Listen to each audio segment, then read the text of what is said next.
Hi, my name's Doug Schneider. Welcome back to Real Hi-Fi. Today we're going out on the road again to the Bowers and Wilkins factory in Worthing, England. But we're going to go into one specific place. It's called the Nautilus Room, where the loudspeaker cabinet for the legendary Nautilus loudspeaker gets made. But before we get into the Nautilus Room, a few things about the Nautilus. It's a four-way design with an active analog crossover. Now, it debuted in 1993, and it was designed by Lawrence Dickey. Now, here's the kicker. It's been in continuous production since. So let's go see it. I'm in the Bowers and Wilkins factory, and I'm with Rob, and he wants to welcome you to the Nautilus Room. The Nautilus Room is a section of the factory specifically for the Nautilus loudspeaker. Now, what is the Nautilus loudspeaker? It's a speaker that debuted in 1993 and is still made today, mostly by hand.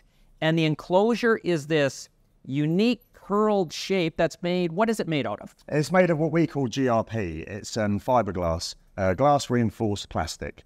So it's a composite material that you can form to pretty much any shape you want.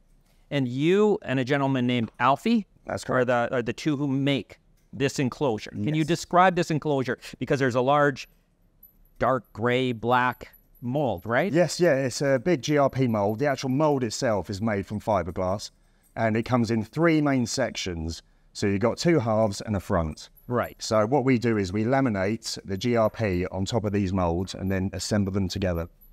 And how long does this take? Like, it's all hand work, right? It's all yeah, absolutely. It's all very bespoke, handmade stuff.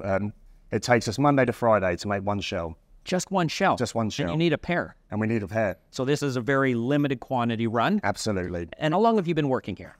I've been working at Bowers Wilkins for nearly 10 years. And building the Nautilus? Building the Nautilus for 2 years. And how long did it take you to learn to build the shell? Well, it actually probably took us roughly about 6 months to learn how to do it. And even then, we're still learning all the time. You know, it's still something that we're being trained on. We're going to courses, we're going to colleges to learn as well.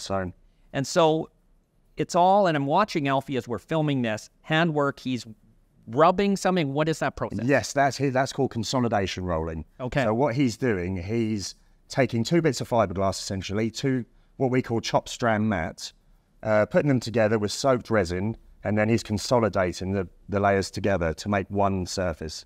Okay, and when it comes out of that mold, it's not in its finished form, right? It's not in its finished form. It goes where? It goes down to Mark in the sanding room, and he will go over it, make sure it's all good. He might have to do a little bit of filling here and there, maybe refine the shape a little tiny bit, and then it's ready for painting. Because when we were here, we saw them coming out and they're perfect once they go in the box. But this is where it all starts. Absolutely, and yeah. People know this loudspeaker for the last 30 years almost, and I don't really think they appreciate how it's made and how time-consuming it is to make it. Absolutely, it's very time-consuming and it's very hands-on.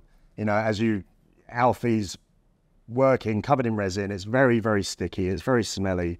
But, you know, he wouldn't have it any other way. It's very, very handmade. And you realize that many people view it as almost an art piece? Absolutely, yeah, we certainly do. Yeah, when we make it, we do. It all begins here. Well, that was really fascinating. I want to thank you very much. You're welcome. Yeah, it's a pleasure.